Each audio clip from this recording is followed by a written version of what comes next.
Mesdames et messieurs, bonsoir à tous et à toutes. Nous allons prendre donc la suite de notre étude sur la partie relative à la cache-route et nous étions arrivés au point relatif aux boissons alcoolisées dans notre rapport aux idolâtres.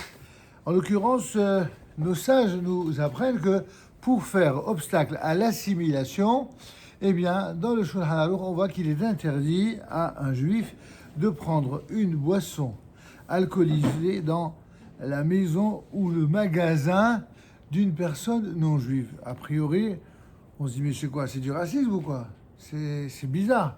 On n'a pas le droit d'acheter, mais tout le monde achète des boissons alcoolisées dans les supermarchés, dans les supérettes. On va pas toujours dans des supermarchés cachers. De quoi parle ici le Rav? En vérité, on parle d'une situation où soit quelqu'un vit en Eretz Israël, soit vit dans une ville où il y a possibilité d'avoir des boissons alcoolisées avec Hercher, avec contrôle rabbinique.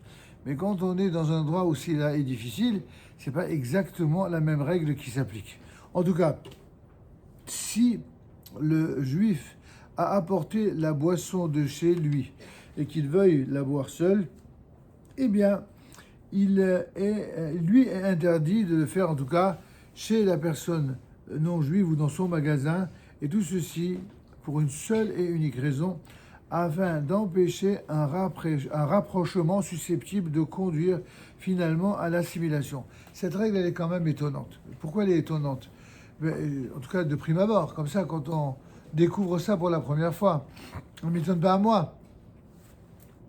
Enfin, vous avez toujours vu toute votre vie, les uns et les autres, voir les juifs, y compris les juifs religieux, déambuler parmi différentes assemblées où il y avait juifs et non-juifs, et ça ne les empêchait pas d'avoir une consommation tantôt de whisky, tantôt... Alors pas de vin, évidemment, on a essayé d'expliquer, parce que c'est le support de la sainteté, de la sanctification, des mitzvot, etc. Mais pour le reste, y aurait-il une différence fondamentale entre le vin et les autres boissons alcoolisées? Alors déjà, avant de poursuivre ce que nous voyons dans ce bouquin, il y a évidemment une différence entre ce qu'on appelle en hébreu yaïn, c'est le vin, et shechar, c'est l'alcool, sous toutes ses formes, et surtout l'alcool blanc. La différence entre les deux, déjà, c'est le statut. Le statut du vin, c'est l'alcool qui est celui de la joie et de la réjouissance. Comme il est dit dans le verset des psaumes du roi David, Veyayin yesamach levav enosh. Le vin réjouit le cœur de l'homme. L'homme au sens de l'humanité, bien sûr. Et donc, c'est la raison pour laquelle, hormis toutes les fois où on a le devoir sacré de sanctifier un jour de fête, un jour de Shabbat, un jour de fête par le vin, eh bien, chaque fois que l'on fait ce qu'on accomplit, ce qu'on appelle une Seudat Mitzvah, c'est-à-dire une collation ou un repas de mitzvah, comme par exemple une Brit Mila, comme par exemple une Bar Mitzvah, comme un mariage, bref, à chaque fois qu'il y a Seudat Mitzvah, en général, il y a toujours du vin et on fait la bracha. Évidemment, il ne s'agit pas de s'enivrer, de devenir complètement ivre. Évidemment, ça n'est jamais une mitzvah que de s'enivrer. Mais on va dire que pour relever la joie et y apporter un petit supplément de joie, on le fait avec du vin. Il n'en est pas ainsi pour celui qui est dans le deuil. Vous savez que quand quelqu'un, que Dieu vous en préserve, mais ça peut malheureusement arriver un jour ou l'autre dans sa vie, lorsqu'on est en deuil d'un proche parent, eh bien, on ne consomme ni vin ni viande pendant 7 jours. C'est d'ailleurs la même règle qui prévaut pour les 9 jours entre Rosh Chodesh Av et Tisha B'Av. C'est bientôt, on en parlera. Tout ça parce que cela répond également à une conduite habituelle des règles du deuil. Et pourquoi le vin et la viande? Parce qu'ils sont associés toujours à la joie. Quand on fait un grand repas de fête, en général, eh bien, il y a toujours de la viande, ou en tout cas des mets qui sont en général ce qu'on appelle Rolé al-Shulchan Melachim, qui sont présentés dans les tables de roi. Et ainsi pour le vin. Le vin, c'est un symbole, en tout cas, de réjouissance. Et donc, pour cette même raison, encore une fois, lorsque quelqu'un est en deuil, c'est interdit. À l'inverse, quelqu'un qui est dans le deuil, il a le droit de boire de la bourra, de la nisette ou de la mahia, aucun problème. Puisque ce n'est pas un alcool de joie, c'est un alcool de tristesse. D'ailleurs, ne dit-on pas en français noyer son chagrin dans l'alcool? Il n'y a jamais personne qui a noyé son chagrin avec du vin. D'accord? On noie son chagrin dans l'alcool, c'est l'alcool blanc. Éventuellement de l'alcool, pas forcément blanc, mais en tout cas, c'est pas du vin. Alors, donc déjà, faire la différence entre les deux. Donc là où il y a particulièrement de la joie et de la familiarité, et qui peut aller plus loin que de la familiarité, donc là, du coup, on a complètement interdit. C'est pour ça que le vin doit être strictement cachère et qu'il soit un vin qui n'a pas été bu, consommé, utilisé, secoué par une personne idolâtre. Maintenant, en ce qui concerne l'alcool, il n'y a pas ça. Il n'y a pas cette interdiction. Quelqu'un peut vous tendre un verre d'alcool, il n'y a pas... Là, il ne s'agit pas du fait de toucher ou de boire, simplement. Il s'agit de partager un repas bien arrosé et d'en arriver à tomber dans une forme de légèreté qui risque toujours de tomber dans une forme de déliquescence des mœurs. Et la génération sait très très bien de quoi nous parlons lorsque nous parlons de déliquescence des mœurs. Ce n'est que par pudeur qu'on n'est pas plus explicite. Enfin, vous êtes assez grand pour le comprendre. Et c'est justement ce qui est interdit. Le pot de l'amitié, c'est une chose, d'accord? Mais quand ça tourne à autre chose, c'est déjà plus cachère et c'est ça qui est interdit. C'est uniquement ça qui est interdit et dont il faut comprendre la raison pour laquelle certains maîtres ont strictement interdit, même quand il s'agit non pas du vin, mais d'autres alcools, pour évidemment éviter l'assimilation. Ça veut dire quoi l'assimilation? Pourquoi il ne faut pas s'assimiler? Et pourquoi pas? C'est cool, non? Comment? Où c'est marqué dans la Torah que c'est interdit de s'assimiler?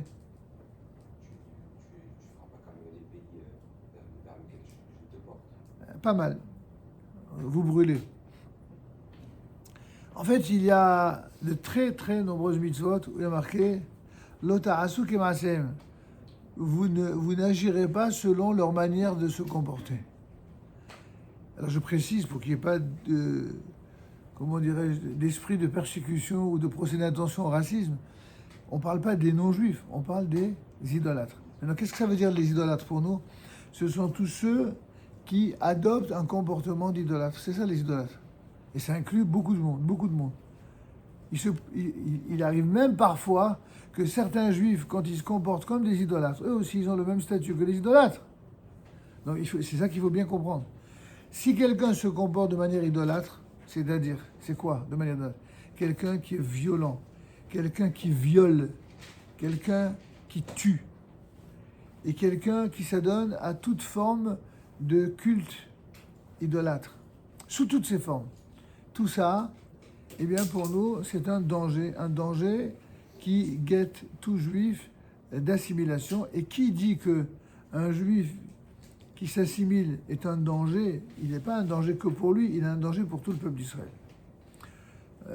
On voit justement comment, dans la paracha de Balak, on va lire ce Shabbat, et comment ça va se terminer à la fin, juste avec Pinehas. Comment déjà à l'époque, on savait dans les contrées du Moyen-Orient qu'il suffit de présenter de jolies femmes devant un homme, et même quand il s'agit d'un homme important, eh bien les hommes, messieurs, avec beaucoup de sympathie non condescendante, les hommes devant les femmes, ils tiennent pas souvent la route dans l'histoire. Et en plus, ça dépend. Si c'est des femmes bien, c'est formidable de rencontrer une femme bien parce qu'elle permet à un homme, au contraire, d'être grand.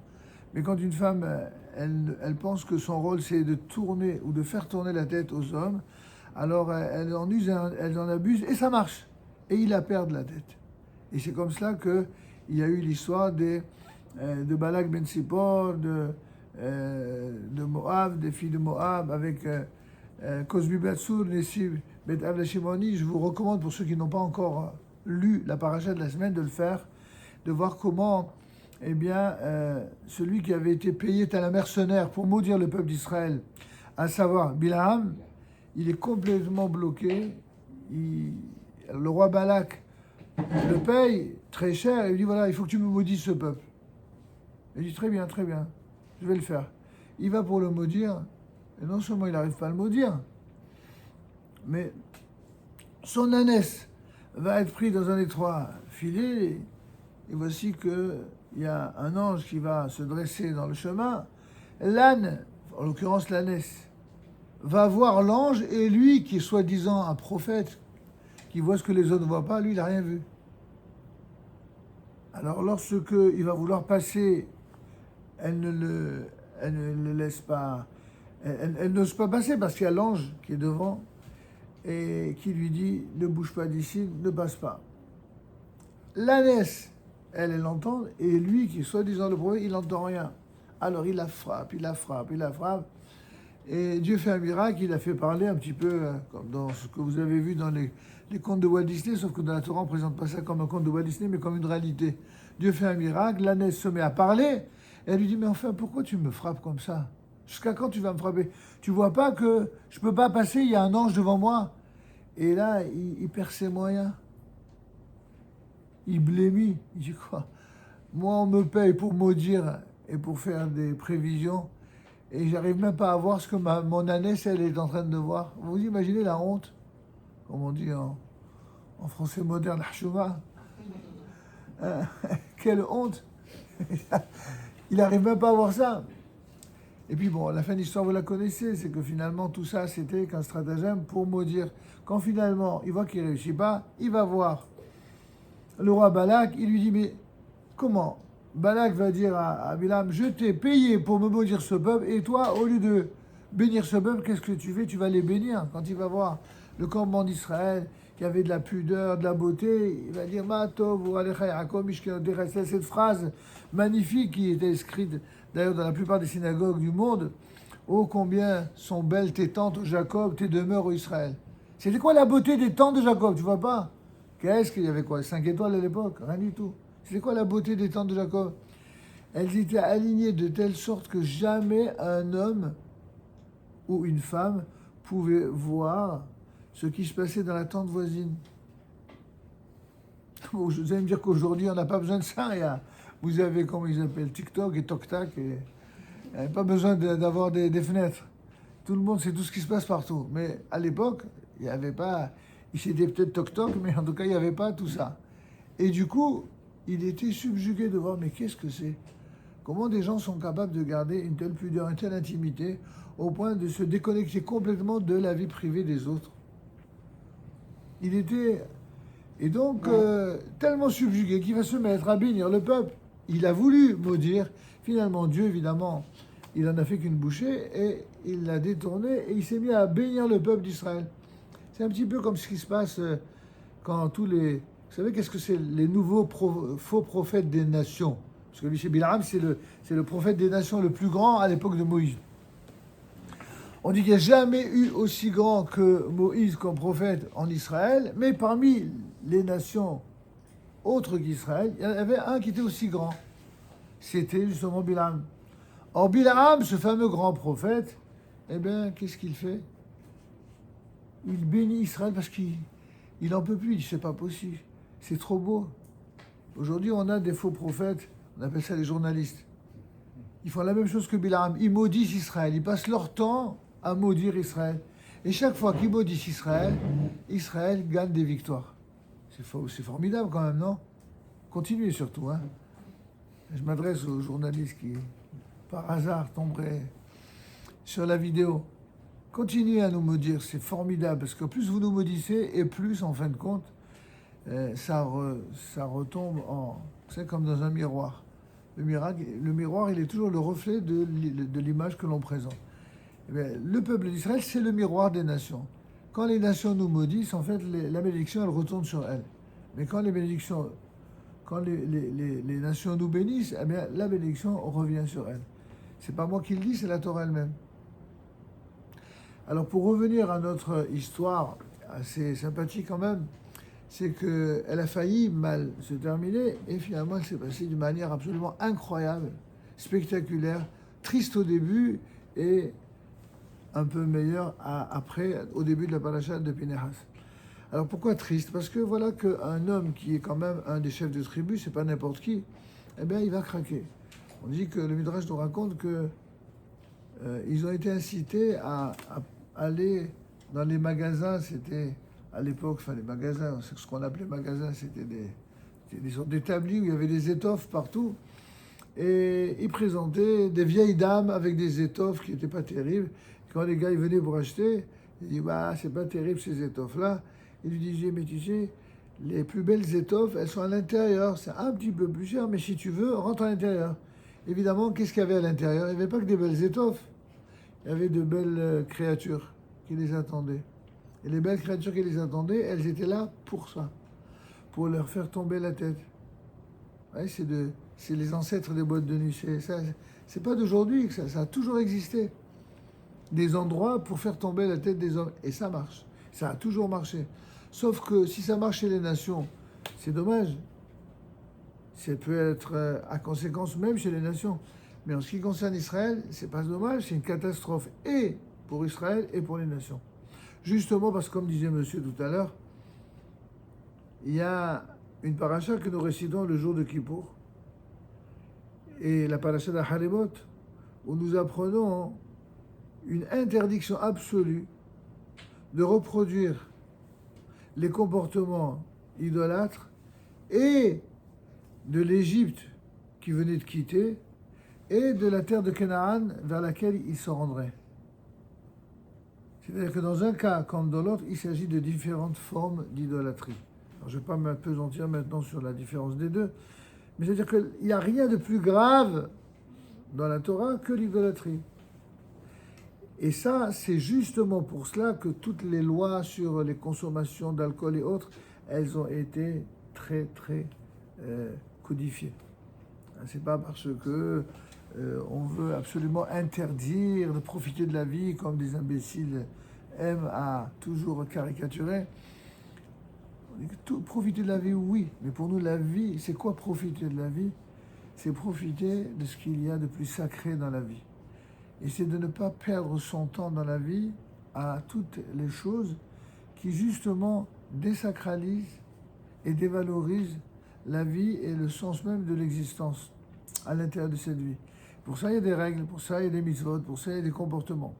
Alors, pour revenir et terminer sur l'histoire de Zimri ben Salou, Kozbi Petzar Nessibetav la Shimoni, il s'agit d'une la propre fille du roi Balak qui va aller en tête avec les filles de Madian, de Moab, et qui vont se prostituer avec ces hommes-là. Et celui qui aurait dû donner l'exemple de la moralité, il a été capable, lui, en tête, d'aller avec une fille de Kozbi Batsoul. Là-dessus, quand Moshe Rabbeinu va vers lui, il dit, mais tu n'as pas honte, un tel comportement. Et il dit, de quoi je me mêle, toi, donneur de leçons, tu as épousé la fille du plus grand idolâtre, tu as épousé Tzipora Hakushit, elle qui était la fille de Yitro qui a engraissé, n'est-ce pas, les veaux de la Avodah Zarah, et tu viens me donner des leçons. Il a juste oublié qu'entre-temps, Tzipora et Yitro et toute la famille s'étaient convertis au judaïsme, ce qui deviendra le judaïsme. C'est justement toute la différence entre quelqu'un qui est né juif et qui a des obligations en tant que juif, même si on lui a dit depuis la naissance qu'il n'est pas religieux, et quelqu'un qui décide de devenir juif. Quelqu'un qui se convertit au judaïsme, la conversion, ça n'est pas une mise en scène et ça n'est pas un papier. Parce que si c'est juste un papier ou une mise en scène, tôt ou tard, ça a craqué.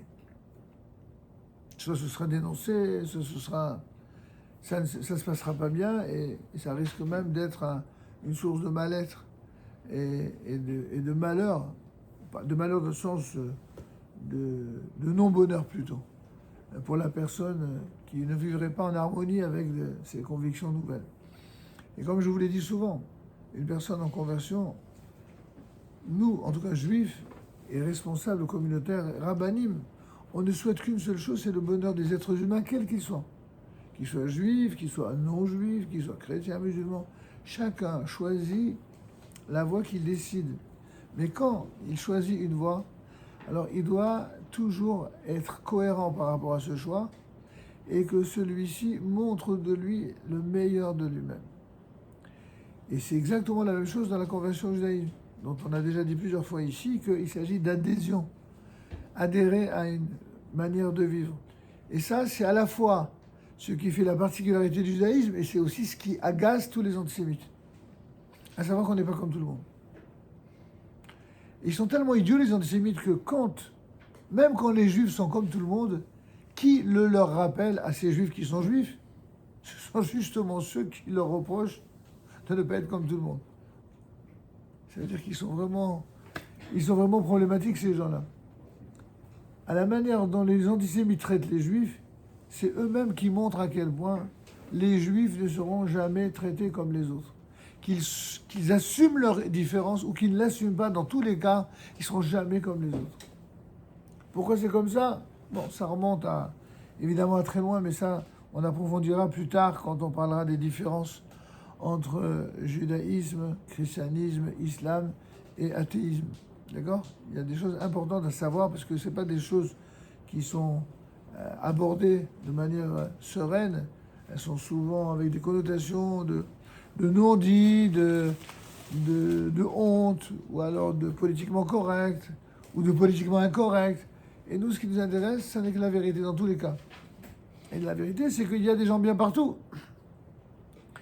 Mais la vérité, en ce qui concerne la Torah, et sur le plan spirituel, on ne peut pas la trouver ailleurs que dans la Torah. C'est pas chez les autres qu'on va savoir ce que la Torah nous dit. C'est la raison pour laquelle, comme on l'a dit depuis le début, ce que l'on consomme en matière de nourriture ou de boisson, c'est l'expression de ce que nous sommes. C'est la raison pour laquelle on ne peut pas manger de tout, ou de n'importe quelle manière. Et on ne peut pas boire de tout, on ne peut pas boire n'importe quoi et pas avec n'importe qui. Dès le moment où la boisson alcoolisée est un prétexte à se laisser râler à une légèreté dans les mœurs, c'est strictement interdit. Je crois que c'est assez clair maintenant. On va terminer donc de manière évidemment occasionnelle. Lorsqu'un juif a besoin de boire un peu d'alcool pour se fortifier ou pour éviter même un mal de tête, il lui sera permis même de rentrer dans un bar d'un non-juif, si c'est ponctuel, si c'est pas pour rester comme ça des heures et des heures et des heures. Ou même de commander un verre de boisson qui bénéficie évidemment d'un contrôle rabbinique et de le boire et de partir. Si l'on est en voyage, qu'on séjourne même chez un non-juif, que cela soit à titre onéreux ou à titre gratuit, on est autorisé à apporter une boisson alcoolisée et même à boire dans sa maison, parce que là aussi, pendant ce séjour, la maison du non-juif, elle est considérée comme étant bienveillante à l'égard du juif. Donc il n'y a pas de problème de relation absolue et systématique. Il faut donc faire la part des choses.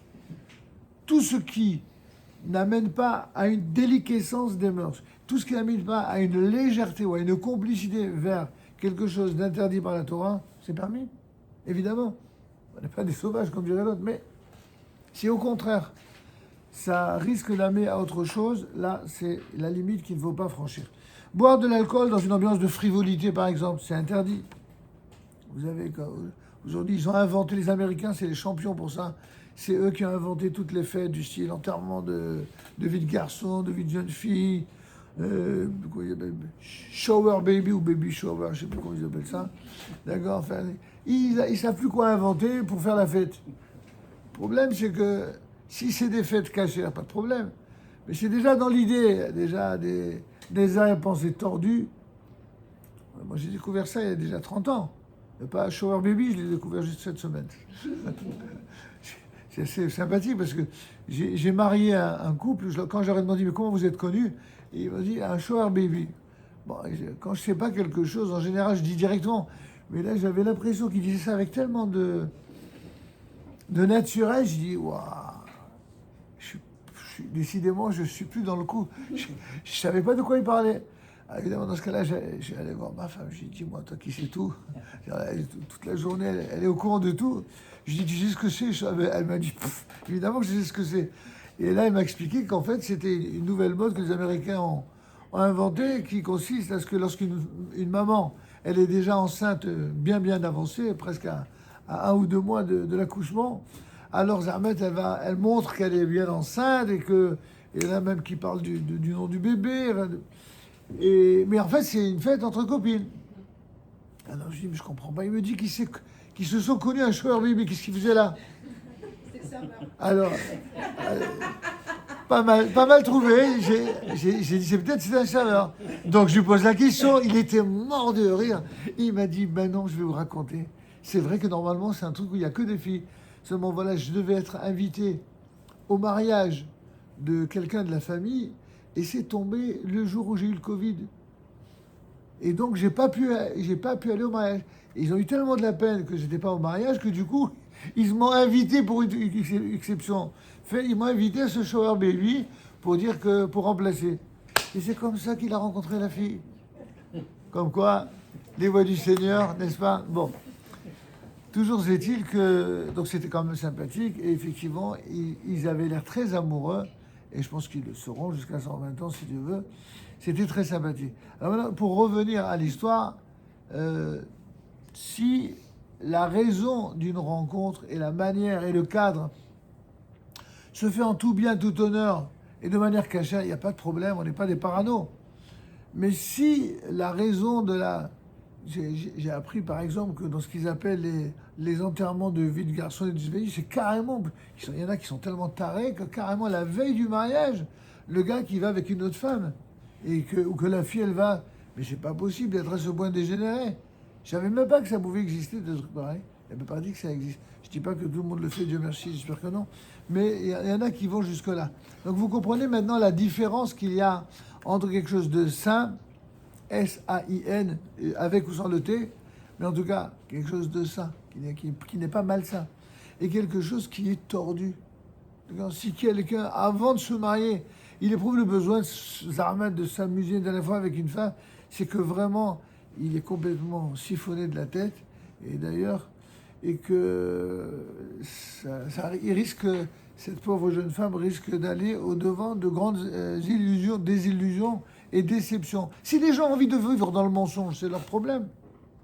Mais au moins, que lorsque des rabbinim les mettent en garde et leur disent, voilà, la Torah, elle a prévu des règles claires. Et c'est pas pour des prunes, c'est parce qu'on n'accepte pas. Oui, on sera toujours de ce point de vue-là des personnes qui tireront les leçons, en tout cas majoritairement. Il y en a qui n'ont toujours pas tiré les leçons. Mais ceux qui tirent les leçons, au moins ils se prémunissent le plus possible de tourments et de choses désagréables. Toujours est-il que, comme le rappelle le Rav ici, lorsque cela risque de conduire à de la grossièreté ou à des actes qui sont mechorarim, des actes qui sont laids, c'est évidemment strictement interdit. Et même d'illustres personnages, comme par exemple Noach, le fameux Noé, ou alors Nadav et Avihu, qui étaient des fils d'Aaron, ils ont failli suite à une consommation excessive et inappropriée d'alcool. Aussi, nos sages prescrivent une des 6 raisons, dit le Midrash, pour lesquelles Nadav et Avihu ont été brûlés. Il y en a d'autres. Mais une des raisons, c'est parce que, alors qu'il est dit pour le Kohen que c'est interdit de boire, ils ont bu. Nos sages, donc, prescrivent-ils de boire de l'alcool dans le cadre d'une mitzvah et seulement d'une mitzvah, et pas d'une manière inappropriée et d'une manière raisonnable. Il faut apprendre à être raisonnable. Il y a des gens pour qui la démesure, le déraisonnable et la frivolité, c'est leur religion. Ça s'appelle pour nous de la avoda zara, un culte idolâtre. Et donc, si à l'inverse, quelqu'un boit un petit lechaïm dans le cadre d'un cours de Torah, d'un seudat mitzvah, à l'occasion de conversations de Torah, comme on le fait notamment le Shabbat, les jours de fête, lors de repas donnés à l'occasion d'une seudat mitzvah, évidemment, il n'y aura dès lors aucun problème. Question? C'est bon? Alors on passe au petit chapitre suivant.